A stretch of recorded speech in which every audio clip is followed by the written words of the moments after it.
Hey YouTube, Joeboy here. So, let's talk about Boku no Hero Academia, chapter 194. As always, this is the very latest chapter of Boku no Hero. If you have not read the very latest chapter, then do not watch this video. It will contain spoilers. So it looks like that we are back to, for however short it lasts, the schooly part of Boku no Hero. A large part of this chapter focused around reintroducing all the characters and their new costume designs, it being winter. And I gotta admit, at least for Class B, the costume designs this time around are so much better. Not that I really care all that much, but it just looks more professional. They look more like they're ready to become actual heroes. But again, just to be transparent and honest, guys, I still don't have an overwhelming reason to give a damn about Class B whatsoever. They've done things here and there, and they're not completely excluded from the story, but I don't really feel as though I have strong feelings about any of them, aside from Monoma and Tetsu. I just had to say that though. I think that's the first time I've ever said his name in a video. I guess I'll also throw a bone to Kendo as well, who's done quite a bit more, and I know a little bit better than the vast majority of the class, but I am really looking forward to Horikoshi giving us more about all the other various characters that he continually shows, but I don't really care about yet. But yeah, let's get into some juicier aspects from this chapter, and we'll start off with a popular theory after the end of the last chapter. I was actually partially convinced myself when people brought it up to me because of the way Horikoshi drew the panel. But there was a suggestion, a possibility after the end of the last chapter, that when Deku encountered the original user of One for All, that when they touched their hands, he actually healed his hands and his arms of his injuries because we could not see his scars, or at least we couldn't see them clearly. But that seems definitively proven not to be the case in this chapter because one, Deku doesn't bring it up, and two, we can see his scars present.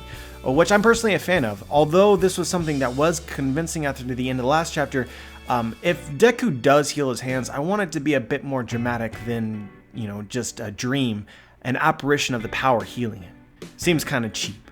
Going deeper into the last chapter and how it's related to this chapter, we learned that it's true, All Might didn't lie to Deku. He literally does not know what it is that Deku is experiencing. It's not something that he or his predecessor experienced. All Might did have an understanding of the presences and the forces within the power that he and Deku shared, but it never outright communicated to him like it did to Deku in the last chapter. So I guess this will continue to be a long-running mystery. It seems as though the only clue that we have at the moment is the idea of quirk singularity. Now this is a theory, and it suggests that over time quirks will continue to mix together and deepen, growing in strength and complexity with every new generation. Eventually quirks will develop to a point where nobody will be able to control them anymore. And in the last chapter, the vestiges of the original user of One for All said this: "We've long since passed the point of singularity, but don't worry, you are not alone." And so All Might suggests a relationship between the singularity that the original user mentioned and quirk singularity, and I honestly have to agree. Right before the original user said this line, he said to Deku, "It seems that you can only manage about 20% right now." And we also know that when it comes to One for All, it gets progressively stronger with each new user. It's almost as if their power is pooled in some way. I think this is oddly similar to the idea of quirk singularity, where quirks will continue to mix together and deepen, growing in strength and complexity to a point where nobody will be able to control them. I feel as if the original user implied this very same thing. You can only use 20% right now. We have long since passed the point of singularity, but it is all right. We are here to help you. Essentially, what I'm gathering from this conversation is that the original user is saying, Deku, it is not your fault that you cannot control the power at 100%. The fault lies with the idea or the theory of quirk singularity. It's becoming so powerful that it's almost impossible to control, or in this case, use. I think that we all know by now that All Might was a freak, that however his body worked, however everything added up, he was perfect for the power. And even if the power is continuously, still today, getting stronger, when he passed it on to Deku, maybe Deku's 100% would be even greater than All Might's 100%. Perhaps All Might could have used that power. but for a regular person or for most anybody, it's just impossible. We have long since passed the point of singularity, the point in which you cannot control or use your ability. At least not at 100%. This has me thinking, guys, this almost seems as if it is an admission that Deku will never be able to use 100% of his abilities outside of very unique and individual circumstances. And I think that the original user also implied these unique or individual circumstances.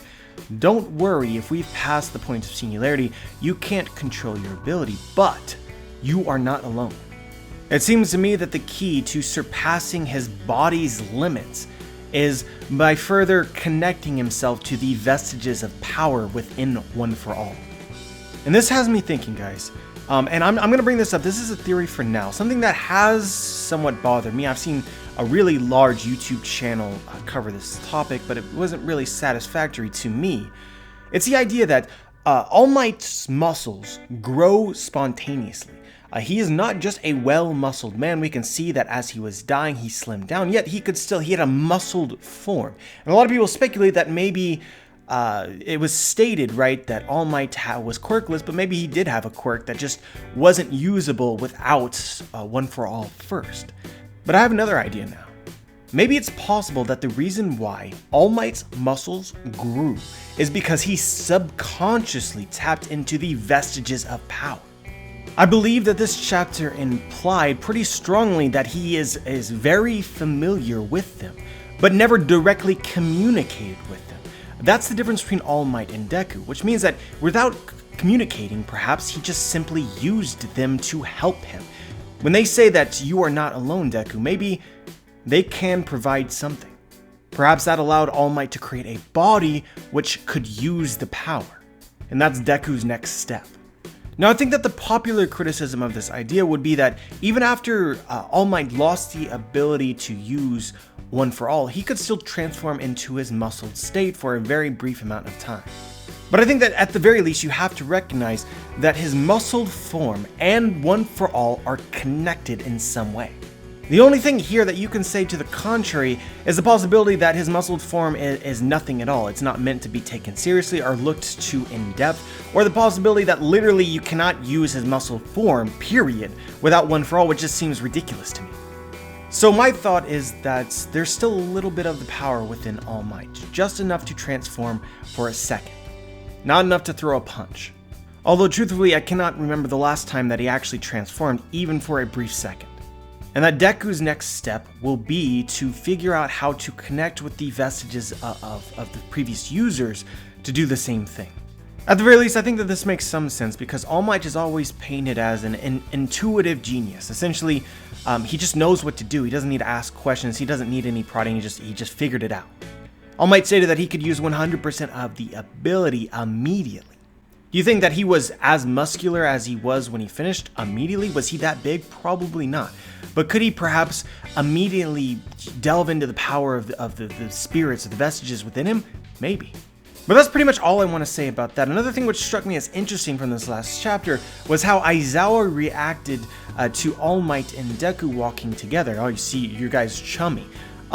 What this suggests to me is Horikoshi is setting up Aizawa figuring out that Deku has All Might's quirk. Eraserhead is an intelligent dude. If Bakugo can figure it out, I would not be surprised if Eraserhead could. He's seeing the unique relationship that they have. Also, looking at Deku's quirk and All Might's loss of his quirk, it makes you wonder. Now, I'm not exactly sure what the importance of Eraserhead figuring out the connection might end up being. Seems like a few characters know at this point in time. We have Bakugo, we have the principal, maybe a few others, maybe the nurse. But I imagine that there has to be a reason. But as this was happening, we can see Eraserhead talking to Shinzo. And so this has been set up for a really long time. I don't think anybody is surprised. Shinzo is likely to join a hero course, either A or B. And of course, most people think Class A. I like Shinzo a lot. I'm excited for this. I like his abilities. I like the way that he looks and his character. I think it all adds up to a character that I want to see in the story, want to see them do things and how they would react.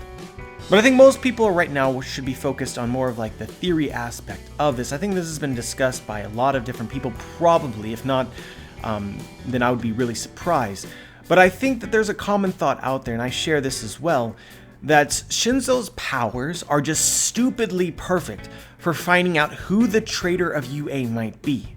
If you guys don't remember, Shinzo's quirk is called brainwashing, and essentially, if he asks somebody a question while using his quirk and they respond to him, then he gets control over them.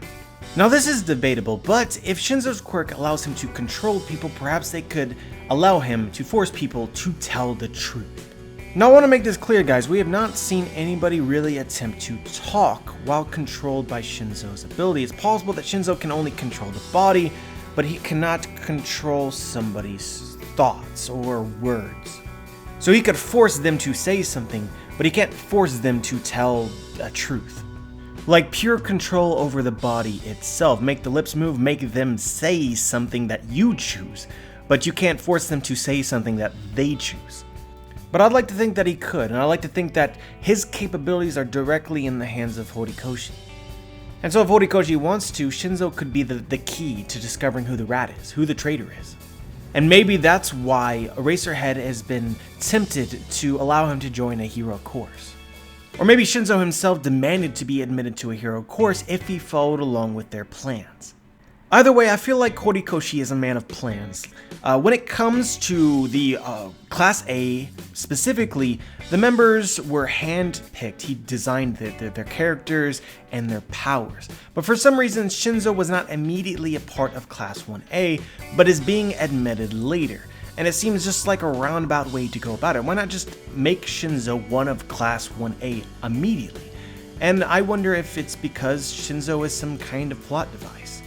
Horikoshi needs his powers, but specifically wanted to delay having those powers act on members of Class 1A until the moment was right in order to avoid any sort of inconsistency or plot hole. Either way, guys, I expect big things from Shinzo. I don't think that Horikoshi would not have all of the story revolving around them, especially the crazy amount of foreshadowing dating all the way back to the very beginnings of My Hero Academia, if Shinzo doesn't have a huge part to play. So now it's really, what will that huge part be? Aside from simply being a member of the class. But yeah, guys, that's pretty much all I had to say about this chapter. As always, curious as to what you guys think, whether you agree with anything that I had to say, you disagree, just share your thoughts.